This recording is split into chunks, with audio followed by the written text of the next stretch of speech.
ঘটনাস্থলের একদম ঠিক সামনেই বাইতুস সালাহ যে জামে মসজিদ, এই মধ্যে সোনালী বর্ণের এরকম একটি বুলেটের অংশ, এটি রাস্তার মাঝখানে ক্রাইম সিন ইউনিট তারা এটি হচ্ছে যে ওরা চাচ্ছে যেই পথেই চাচ্ছে মানে একটা ব্যাঘাত ঘটানোর জন্য, আমাদের শান্তিপ্রিয় দেশটাকে অশান্তি করার জন্য, যেন নির্বাচন না হয় বা কিছু এমন কিছু, এটা তো আর জানি না। থার্ড পার্টিও আছে, তারাও ষড়যন্ত্র লিপ্ত থাকতে পারে অথবা প্রতিপক্ষকেও ফাঁসানোর জন্য হতে পারে। কিছুক্ষণ আগেই আপনাদেরকে জানিয়েছিলাম যে ক্রাইম সিন ইউনিটের পক্ষ থেকে বিভিন্ন ধরনের আলামত সংগ্রহ এবং খোঁজার চেষ্টা করা হচ্ছে। একটা পর্যায়ে দেখলাম সিআইডির একজন কর্মকর্তা তিনি গুলির খোসা বা অন্যান্য আলামত যেটা সোয়াব বা সংগ্রহ করার পর আশপাশে খুঁজে বেড়াচ্ছিলেন, ঠিক সেরকমই একটি আলামত এইমাত্র পাওয়া গেল রাস্তার মাঝখানে, যে জায়গাটিতে রক্তাক্ত নমুনা দূরত্বে একটি গুলির খোসা এখানে পাওয়া গেছে বাইতুস সালাহ জামে মসজিদ এবং ঠিক পাশে যে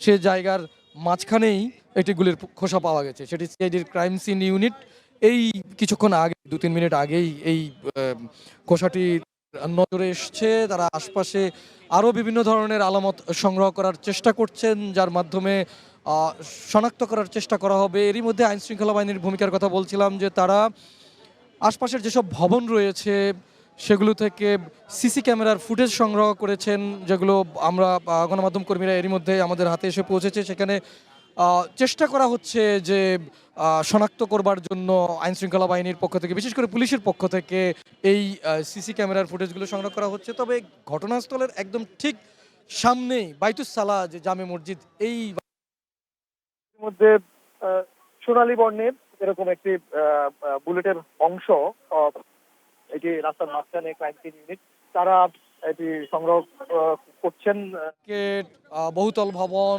শপিং মল, আবাসিক ভবন, এছাড়া আরও অন্য স্থাপনা রয়েছে যেগুলোর মধ্যে সিসি ক্যামেরা সক্রিয় ছিল। সেই ক্যামেরাগুলো থেকে ফুটেজ সংগ্রহ করে সেখানে শনাক্ত করার চেষ্টা করা হচ্ছে কারা আসলে এই ঘটনাটি ঘটিয়েছেন। এর মধ্যে সোনালী বর্ণের এরকম একটি ক্রাইম সিন ইউনিটের ব্যানার দিয়ে করেন করেছিলেন এবং সেখানে যে নমুনাগুলো প্রাথমিকভাবে সংগ্রহ করার, সেগুলো যেমন সংগ্রহ করছেন, এই জায়গাটিতে এসেও তারা সেই কার্যক্রমটি শুরু করেছিলেন। তার পরবর্তীতে একটা পর্যায়ে স্থানীয় ওদের সঙ্গে কথা বলার চেষ্টা করেছেন, প্রত্যক্ষদর্শীদেরকেও খোঁজার চেষ্টা করেছেন যে কোন দিক থেকে গুলিটি হয়েছে বা কি হয়েছিল আসলে, এরকম একটি ঘটনা জানার চেষ্টা করেছেন আইন শৃঙ্খলা বাহিনীর পক্ষ থেকে। একদিকে ক্রাইম সিন ইউনিট, অপরদিকে পুলিশ বাহিনীর সদস্য যারা রয়েছেন অথবা ঊর্ধ্বতন পুলিশ কর্মকর্তা, তারাও এই যে নমুনাগুলো প্রাথমিকভাবে সংগ্রহ করার সেগুলো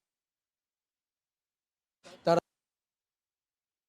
করেছিলেন। তার পরবর্তীতে একটা পর্যায়ে স্থানীয় ওদের সঙ্গে কথা বলার চেষ্টা করেছেন, প্রত্যক্ষদর্শীদেরকেও খোঁজার চেষ্টা করেছেন যে কোন দিক থেকে গুলিটি হয়েছে বা কি হয়েছে, এরকম একটি ঘটনা জানাচ্ছেন আইন শৃঙ্খলা বাহিনীর পক্ষ থেকে ক্রাইম সিন ইউনিট, অপরদিকে পুলিশ বাহিনীর সদস্য যারা রয়েছে অথবা ঊর্ধ্বতন পুলিশ কর্মকর্তা, তারাও এখানে এসে এরই মধ্যে পৌঁছেছেন এবং প্রত্যক্ষদর্শীকে খোঁজার চেষ্টা করছেন। বরাবরের মতো প্রত্যক্ষদর্শী তাৎক্ষণিকভাবে খুব একটা পাওয়া না গেলেও তারা চেষ্টা করছেন যে অন্তত আশেপাশের বাসিন্দা যারা রয়েছেন, বিভিন্ন ভবনের কেয়ারটেকার, দারোয়ান কিংবা ব্যবসায়ী, দোকানদার, যারা, তাদের সঙ্গেও কথা বলার চেষ্টা করেছেন। কেউ কোনো কিছু না দেখলেও বা স্বীকার না করলেও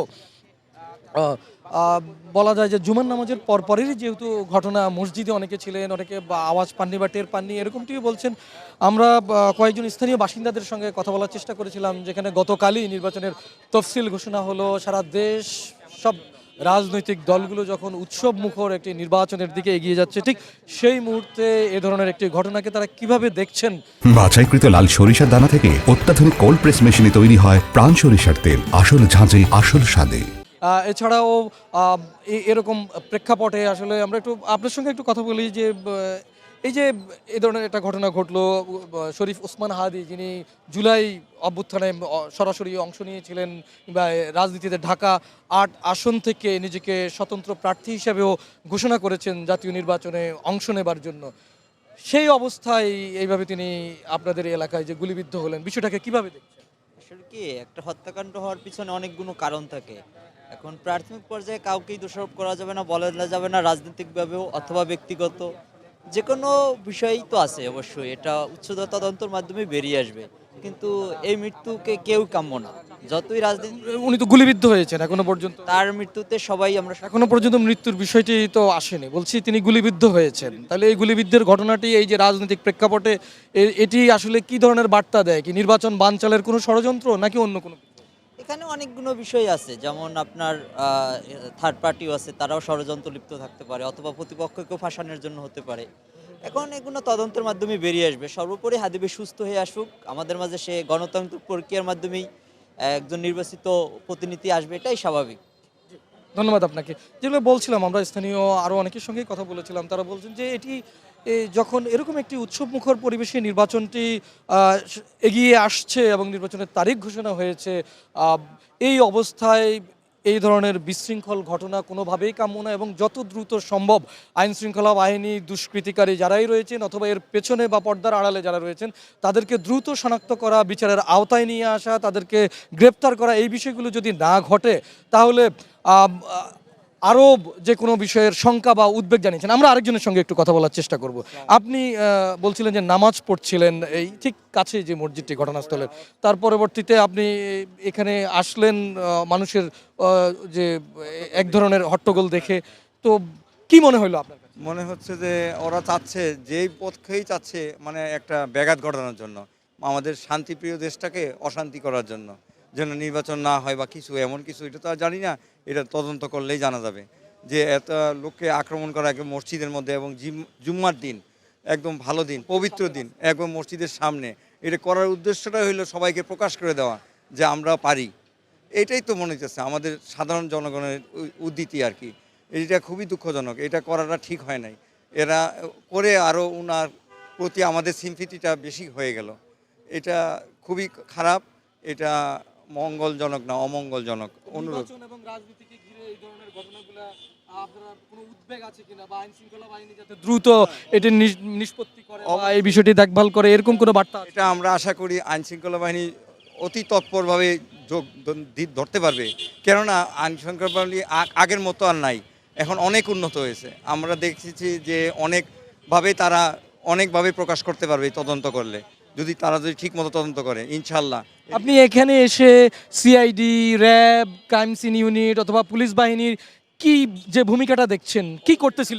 অবশ্যই তাদের তৎপরতা দেখে আমরা বুঝতে পারছি যে অবশ্যই যাতে, তারপরেও আশপাশে অনেক সিসি ক্যামেরা আছে, ওগুলো তদন্ত করলে আরও ভালো হয়ে যাবে। যে ওরা কিভাবে আসলো, কিভাবে গুলি করলো, সবই তো দেখতে পাবে, তাহলে তো আরও সহজে হয়ে যাবে। তাহলে আর ওরা যদি না ধরতে পারে তাহলে কিন্তু সামনে আরও বিপদ আছে। এটা কিন্তু আমাদের জন্য অবশ্যই দুঃখজনক। যে কথাগুলো বলছিলাম, যে স্থানীয় অনেকের সঙ্গে আমাদের কথা হয়েছিল, সবাই মুখ ফুটে অনেকে অনেক কিছু প্রকাশ না করলেও এই ধরনের ঘটনায় তার পরবর্তীতে যে বিষয়টি বলছেন যে যত দ্রুত সম্ভব আইন শৃঙ্খলা বাহিনী যাতে এখানে এসে যে তৎপরতাটা দেখিয়েছেন সেটি যাতে শেষ পর্যন্ত অব্যাহত থাকে, এই নির্বাচনকে বানচাল করবার জন্য যাতে বা ষড়যন্ত্র এর পিছনে যারাই আছেন তাদেরকে দ্রুত প্রকাশ করবার জন্য বা শনাক্ত করবার জন্য গ্রেপ্তার করবার, এরকম একটি দাবি জানিয়েছেন।